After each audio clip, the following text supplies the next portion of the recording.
mono ma kwiku wede aga bi okin no gbe bada ọmọ ma bi eyo ma ri bi o ọmọ ga bi eyo ma bi de o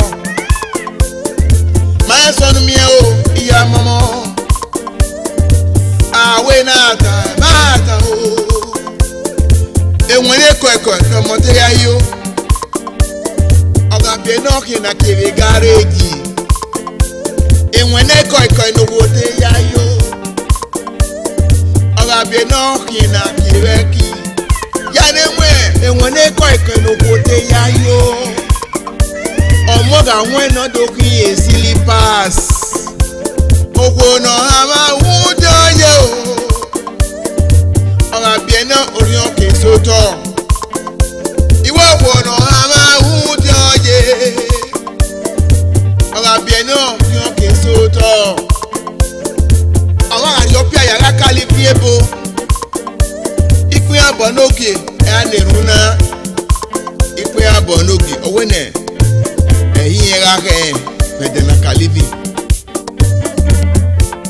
àwẹ̀jọ́ ẹ̀fọ́ náà fi kùn sọ́dọ́pá dàgbọ̀n yà kókó nẹ́rù nẹ́kọ́lì yẹ̀kẹ̀ wà ní àmà ọbí ìwìnà o wọ́n yà ní àmà tó ara bìẹ̀ sí wà ní àmà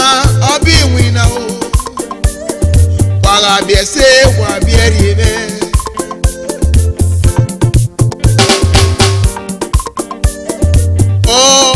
God bless mama baby abeba o God bless abeba o God bless mama baby dey wo God bless dey wo God bless mama baby ekuse God bless ekuse o God bless mama baby benedi o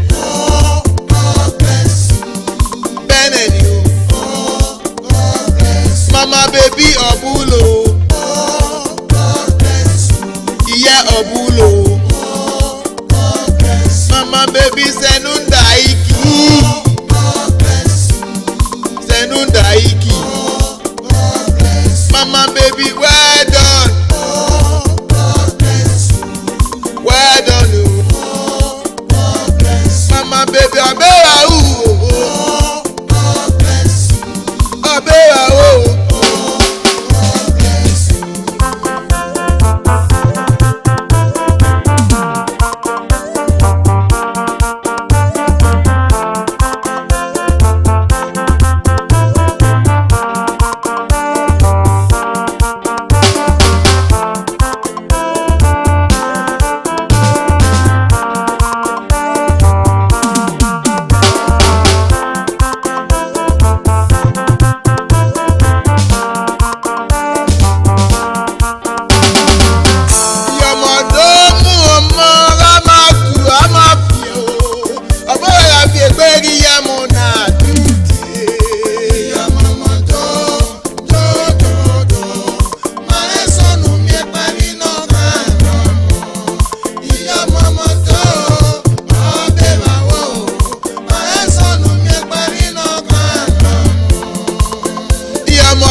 Nera eso no ni llamo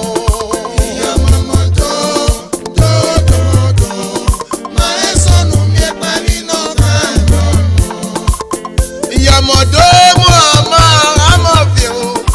amo la so su pepe llamo na dute mama do ma eso no mi pari no kano llamo do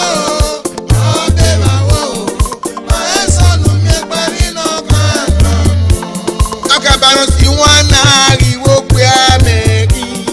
ìyá mọ́ gàgà pé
ọmọ wo yẹn ari bread baba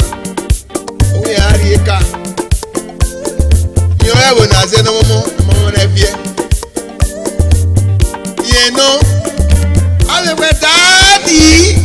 ọmọ wo yẹn adé olórí ẹgbẹ wà wò ta nẹ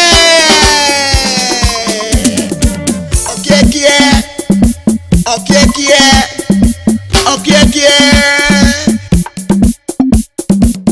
ìjà mọmọ adòwà sí àròdàn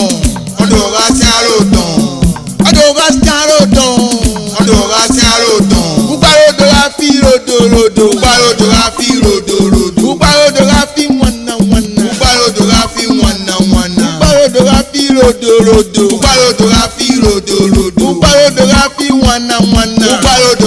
wana babana resista ge broda ge broda ge sister ge dioma bebedi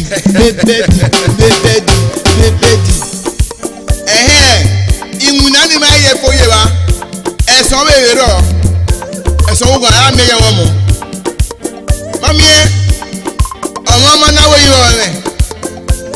ẹnẹ kú ọmọ uwe bí ẹnà kàwé rí ọ yẹ n'ogbe àrípọ̀ fún wa n'ogbe bẹ bànú rẹ àyíṣe agbèrè pọ̀ fún wa nẹ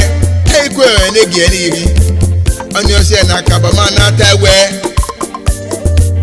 ọmọ pè é fi ìwé ọmọ kò ọkọ ẹ̀rọ fi ìwé ẹ̀sán bùnà yẹn mi yẹ wọn mọ ìyàmọ̀dé mú ọmọ rámọ̀ fi o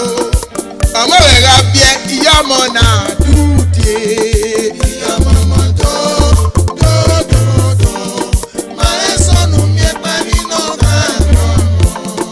ìyàmọ̀ tó ọbẹ̀ bàwọ̀ máa ń sọnù mi parí náà kàánà. àdàdàmọ́kíá ọmọ náà wẹ̀ dàdọ́ mọ́ mẹ́rin kọ́mọ́ kéde rẹ̀ sọ ya kí ni ìyàmọ̀.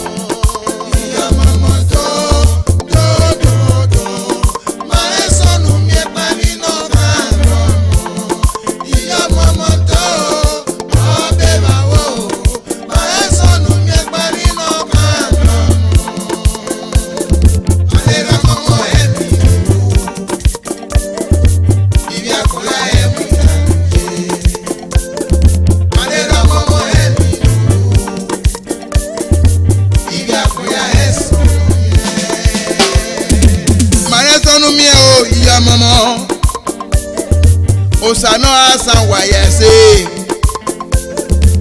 ogwo bi ekan ogwo bi die ogwo bi mageti me na wo kan agbon efo ogwo bi ekan ogwo bi die ogwo bi gesu me lori na won e mageti be na wo kan agbon efo evangelist iru nu we pe ola ogbe orí yọmọ nu we pe ola Sasa wẹsẹ omi rẹ evangelist Margaret wọn kàn gbọn efo ilé wa bí ojú wáyà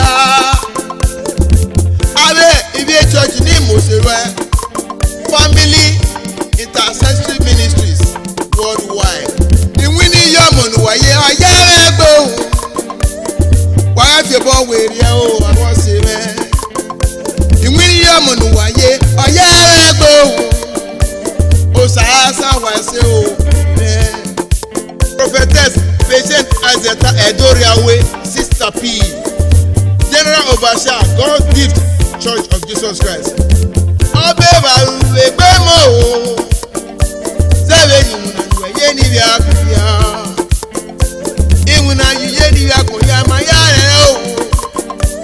osasa wàṣẹ yọmọ ní gbòsè.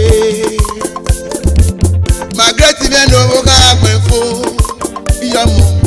ìyàmọ̀ lọ́gbọ̀ ọmọ ya mú àríkò ní kòkò ọmọ wa dámọ̀ o wàyà nìyẹn ṣé wà bẹ́ẹ̀rẹ̀ o ìbò ní kòkò ọmọ wa rẹ́sẹ̀